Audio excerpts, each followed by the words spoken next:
Shalom mes amis, donc en compagnie bien sûr de Shoshana. Et aujourd'hui nous allons voir quelques petites choses importantes à retenir de Purim, n'est-ce pas? Donc Purim, je le rappelle, veut dire sort au pluriel, n'est-ce pas? Du mot pour au singulier. Et là j'aimerais revenir sur la fête de Purim. Donc Purim, c'est l'histoire d'Esther, n'est-ce pas, que nous avons dans notre Tanakh, n'est-ce pas? Ensuite, j'aimerais vous dire que cette histoire, elle se passe à Suse, c'est-à-dire sous le règne du roi Assuérus et sous l'empire perse, n'est-ce pas? J'aimerais également vous dire que Esther, eh bien, était juive, non pas d'origine juive. Je n'aime pas quand on dit cela. Juive, c'est juive. Juif, c'est juif, n'est-ce pas? Il n'y a pas une espèce de tu es d'origine. Alors, si on dit origine juive, qui veut dire alors peut-être que vous avez dans vos ancêtres quelqu'un qui est lointain dans vos ancêtres juifs, n'est-ce pas? Il y a des personnes qui vont vous dire « Ah, mais mon grand-père était juif ou ma mère était juive ». C'est des éléments qu'ils ont un petit peu comme ça. Mais je te parlerai, quand on dit d'origine juive, c'est une différence entre être juive.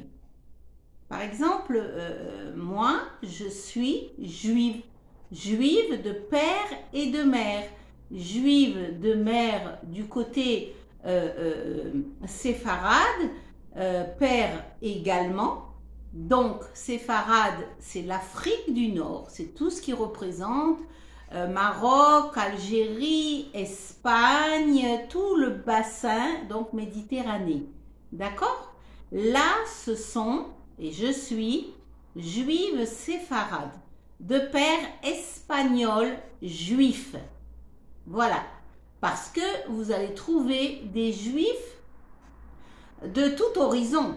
Vous avez des juifs espagnols, vous avez, comme moi, vous avez des juifs ou juifs éthiopiens qui sont noirs de peau. Vous avez des juifs chinois, vous avez des juifs russes qui sont blancs aux yeux bleus.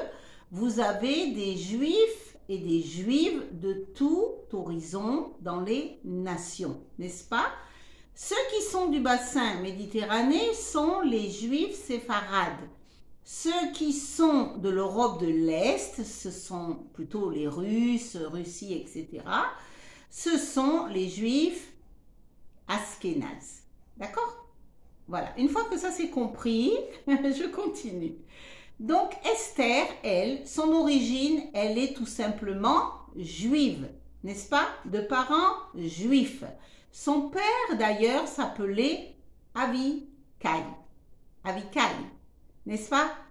Avikai, il veut dire d'ailleurs en hébreu indestructible. Indestructible. Et Esther était de la tribu de Benjamin et avait un oncle qui s'appelait Mardochai, Mardoché qu'on dit plutôt en français, mais si on garde toujours en hébreu, c'est Mordechai, n'est-ce pas? Esther veut dire étoile. Et d'ailleurs, son prénom avant était Adassa. Adassa qui veut dire myrte. Ken, vous me suivez jusque-là? Donc ce sont des choses importantes à comprendre dans l'histoire de Purim. Et ça vous emmène beaucoup plus loin dans les révélations de notre Seigneur, Yeshua. Amen. Alors je continue. Nous savons qu'Esther est juive, pas d'origine juive, s'il vous plaît. Juive tout court, tout simplement. Zéou. Ken? Voilà. Son père était Abicaï, de la tribu de Benjamin. Son oncle était Mardochai, et c'est son oncle Mardochai qui l'a élevé. Enfin, pas son oncle, c'était son cousin. Pardonnez-moi. C'était son cousin et Mardochai qui a élevé Esther parce que Esther était après orpheline de père et de mère. Donc, ce qu'il faut savoir, c'est qu'Esther a été donc autrefois du prénom Hadassah, Myrte, est devenue Esther, étoile, et reine de Perse. Amen. Okay.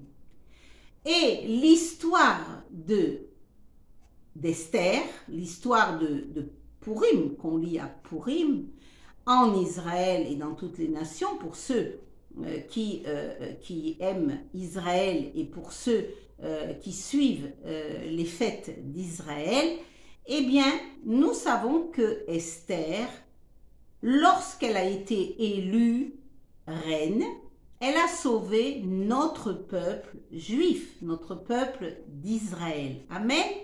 D'un complot d'ailleurs meurtrier qui visait à nous anéantir tous, tout notre peuple israélite, notre peuple juif. Amen. Bien. Il faut savoir que Mardoché se dit en hébreu Mardochai. Il était pieux, c'était un homme pieux. Nous savons que c'était un homme pieux et un homme savant, donc instruit. Et comme je vous l'ai dit, il a adopté sa cousine Hadassah, qui était orpheline, et il était fils de Jaïr. Lui, il était fils de Jaïr et toujours aussi de la tribu de Benjamin. Il faut savoir que Mardochai veut dire fort, veut dire adorateur également. Amen.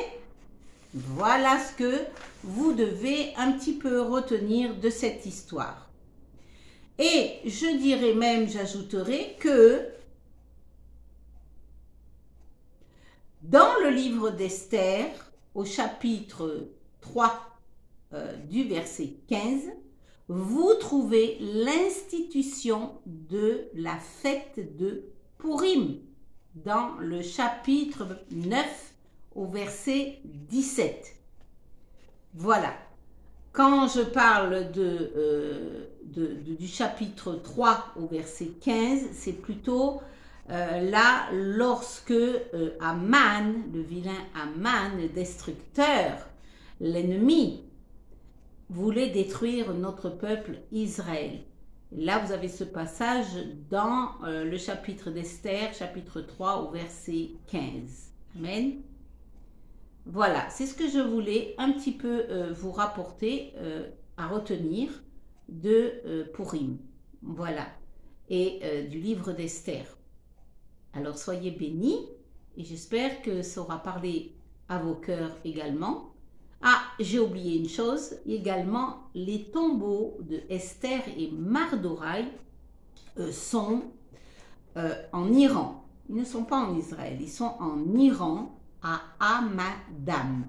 Et d'ailleurs, beaucoup de notre peuple juif vont y faire des pèlerinages pour pouvoir prier sur les tombes de Mardochai et Esther. Alors, effectivement, nous savons qu'en notre Seigneur Yeshua, ce n'est pas la vérité. Ce n'est pas Emetz. Pourquoi? Parce que nous savons très bien que nous ne prions pas les morts. La parole de Hachem nous dit de ne pas prier les morts. Les morts, on les laisse tranquilles. Laissez les morts tranquilles. Ils sont morts, ils sont enterrés, il n'y a que leur âme qui part auprès du Seigneur, s'ils ont accepté Yeshua comme Seigneur et Sauveur dans leur vie, sinon ils vont en enfer. Voilà, c'est où? Il n'y a pas d'autre chemin.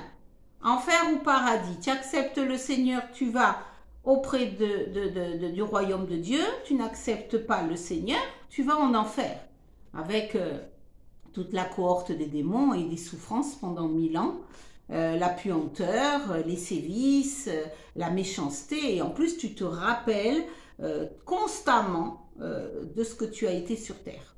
Voyez-vous?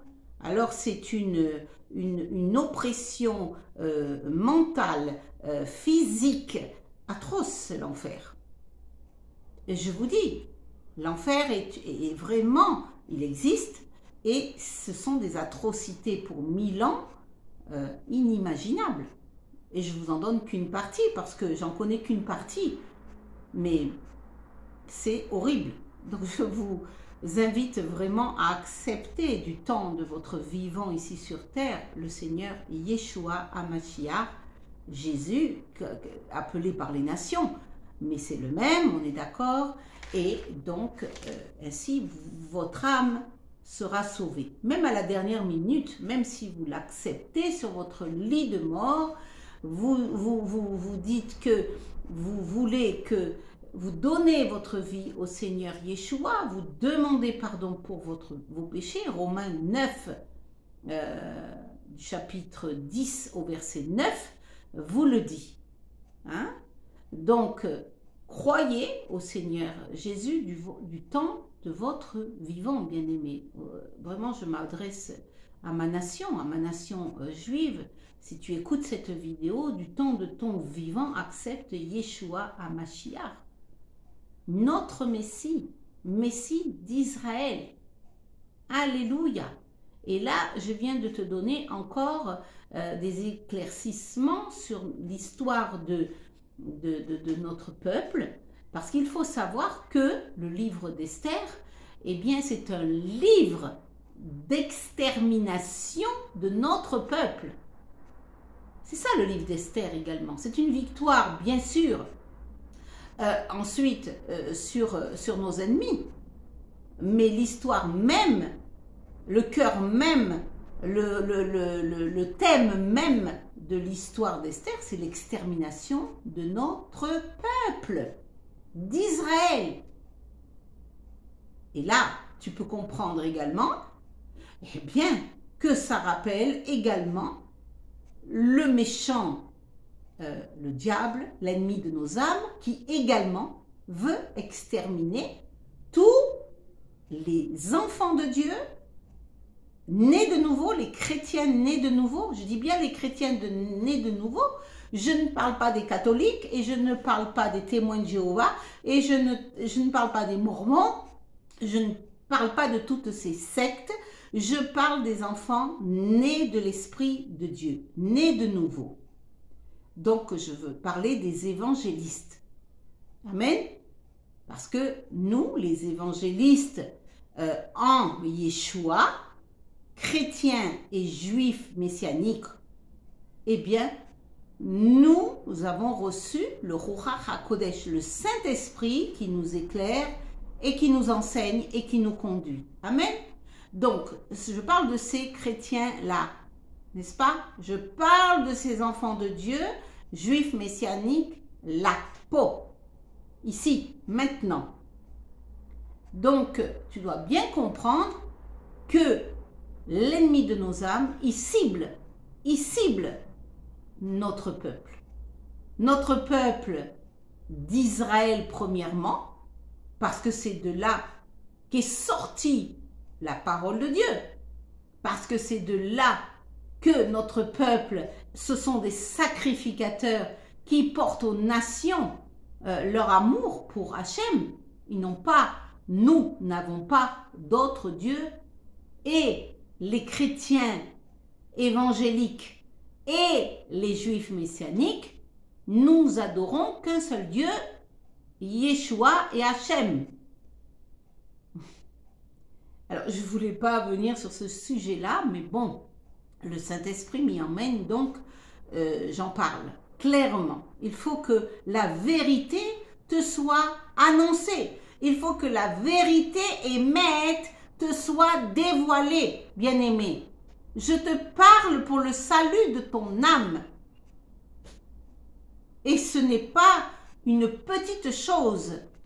Ce n'est pas quelque chose que j'annonce juste pour te faire plaisir, de ce que tu veux entendre ou pas entendre. Moi, je t'annonce et je t'apporte la Bessora Tova, la vérité émette pour notre peuple d'Israël, pour les bnés d'Israël. Alléluia. Parce que j'aime mon peuple, parce que je vous aime et je vous apporte le salut. Alléluia. Afin que vos âmes soient sauvées. Alléluia. Donc, j'en reviens à le livre de Pourim, l'histoire d'Esther. C'est un livre d'extermination de tout notre peuple, comme aujourd'hui l'ennemi de nos âmes veut exterminer tous les croyants en Jésus ou en Yeshua. C'est le même nom, c'est le même sauveur. Alléluia, c'est le Messie. Alléluia. Et voyez-vous, la finale de cette histoire, c'est que, eh bien, notre peuple a eu la victoire. Nous avons vaincu les ennemis. Alléluia. Et aujourd'hui, plus que jamais, bien-aimé, il faut que tu rentres dans une guerre spirituelle aussi. Et j'ai à cœur cela depuis bientôt une semaine. Il faut que les enfants de Dieu rentrent dans un combat spirituel. Du combat. Je parle du combat spirituel. Parce que trop d'enfants de Dieu sont endormis. Trop d'enfants de Dieu traînent des choses dans leur vie qui les ont attristés, qui les ont même quelquefois détruits. Et là, toi, mon ami, enfant de Dieu, de la nation juive, comme les chrétiens nés de nouveau, rentrez dans le combat spirituel afin de gagner des batailles. Taillez en pièces les ennemis de vos âmes. Taillez-les en pièces. Ça a assez duré. Ça a assez duré. Alléluia. Et là, plus que jamais, parce que nous rentrons quand même dans la fin des temps. Depuis le corona, depuis 2020, nous sommes déjà dans les premiers temps des douleurs. Et ça nous avait été annoncé que nous connaîtrions les premiers moments de douleur. Alors, je ne dis pas que la prophétie de Daniel est en marche sur les 7 ans, c'est-à-dire 3 ans et demi, puis la Keïla est enlevée pour ceux qui sont sanctifiés, et puis 3 ans et demi encore pour les autres.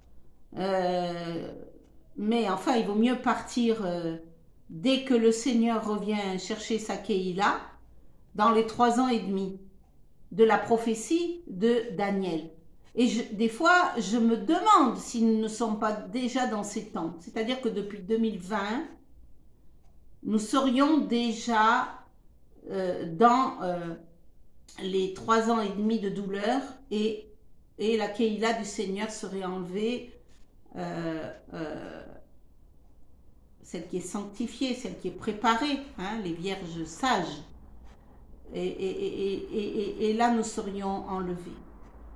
C'est pourquoi le temps est court, bien-aimé. Je ne dis pas que ce que je dis, c'est exactement cela. Je parle par rapport aux événements actuels. Je parle par rapport aux guerres, la Russie, ces choses qu'on n'aurait jamais cru voir à notre époque.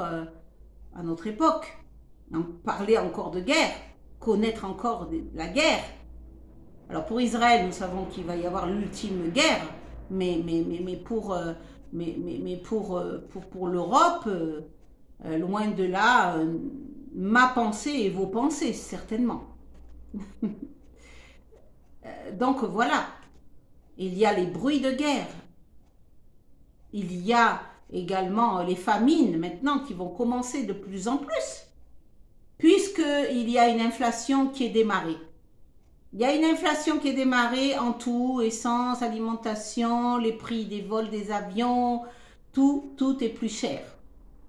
Donc, il y a des personnes, forcément, qui vont connaître la famine. Vous voyez? Des choses difficiles encore arrivent et nous sommes dedans. Nous sommes dans les premiers temps des douleurs, bien-aimés. Et il faut veiller.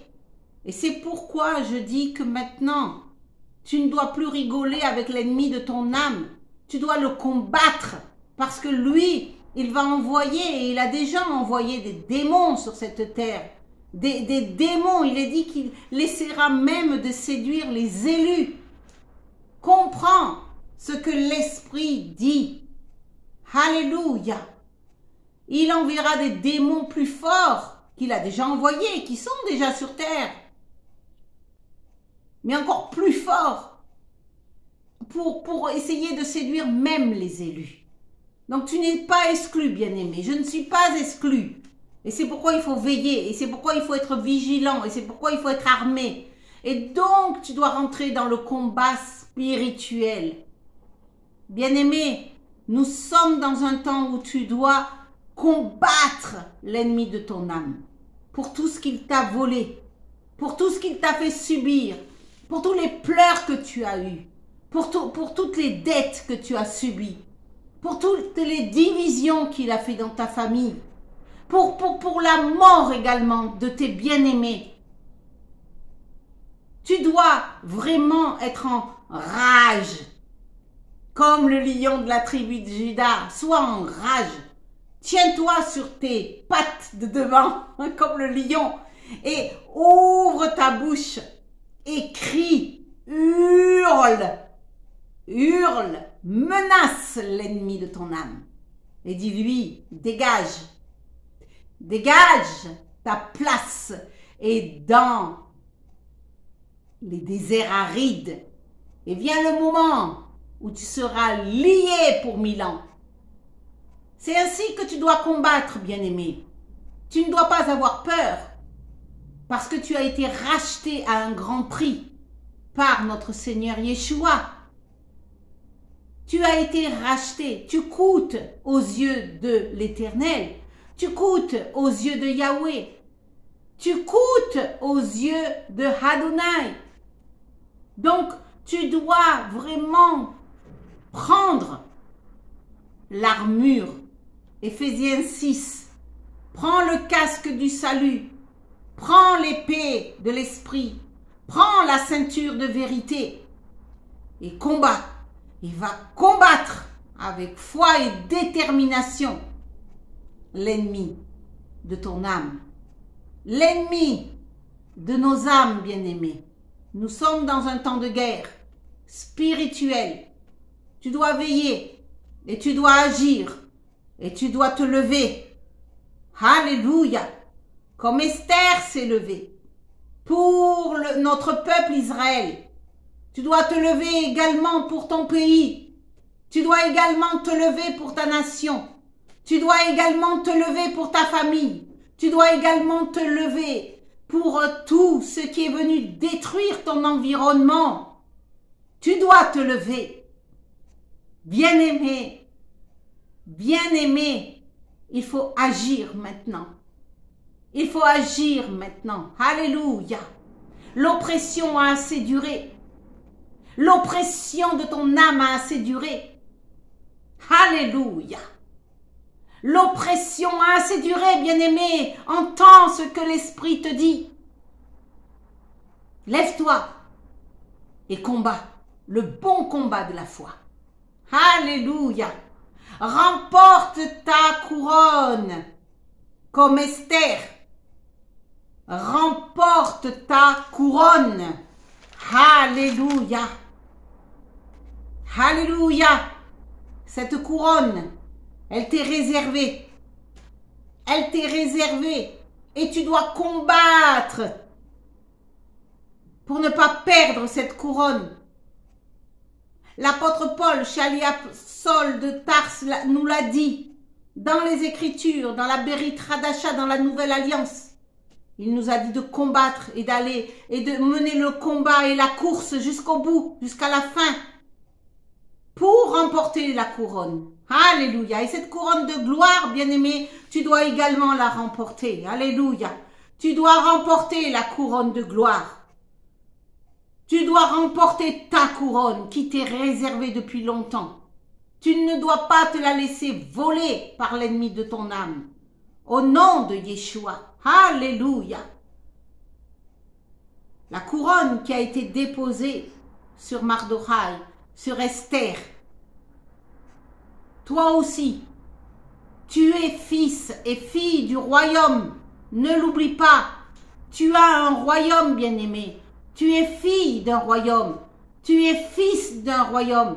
Tu es fille de Sion, d'un royaume éternel. Alléluia. Et ce royaume, c'est le royaume de la félicité de Dieu. La nouvelle Jérusalem, alléluia, cette paix, ce shalom, pendant 1000 ans que nous aurons. Alléluia. Et tu dois remporter cela. Alléluia. Beshem Yeshua, dans le nom de Yeshua. Amen. Alléluia. Que le nom du Seigneur soit béni. Il y a également autre chose que j'aimerais te dire. Dans le livre d'Esther, et c'est là où le Seigneur m'a interpellé également, et il a appuyé notamment sur ce passage et sur cet objet-là.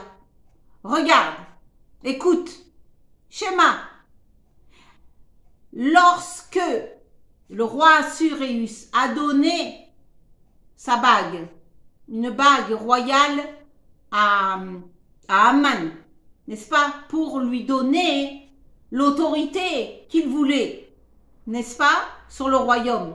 Il a donné le roi Assuérus à Mardochai, n'est-ce pas? Ok. Bien. Ce sceau-là, cette bague avec lequel on marquait pour les lettres l'extermination de notre peuple, c'était un sceau royal. Lorsque les lettres étaient certifiées, apposées, les lettres étaient apposées avec sur la lettre, on apposait ainsi avec la bague, le sceau royal. Alors là, les choses étaient décrétées, étaient annoncées, n'est-ce pas? Et j'aimerais te dire quelque chose par rapport à cette bague, par rapport à l'anneau royal, par rapport à cet anneau royal. Et cet même anneau, lorsque, à la fin, Aman a été donc déchu de son poste, non seulement déchu, mais également son plan démoniaque a été exterminé, son plan a été détruit, son plan a été annulé. Hein, n'est-ce pas, ce qu'il avait conçu comme complot contre notre peuple d'Israël, eh bien cela a été vraiment détruit. Alléluia. Mais par quoi? Par la position également de la bague avec le sceau d'une lettre qui autorisait notre peuple à nous défendre. Alléluia.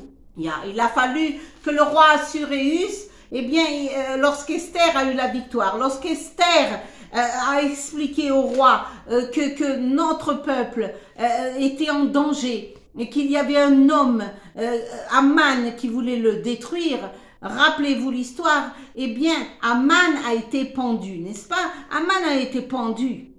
Il y a eu une justice de fait. Et d'ailleurs, la Bible nous dit toujours que le méchant, il est retranché. Alléluia. Bien que le Seigneur dit dans sa grâce et dans son amour qu'il veut qu'il se repente, n'est-ce pas? C'est pourquoi il y a beaucoup de gens qui sont en prison et qu'il y a des personnes qui vont prêcher en prison pour que ces coupables, quel que soit ce qu'ils ont fait, eh bien, puissent se repentir et accepter Yeshua dans leur vie. Alléluia. C'est pourquoi les prisons sont visitées, bien-aimés. Beaucoup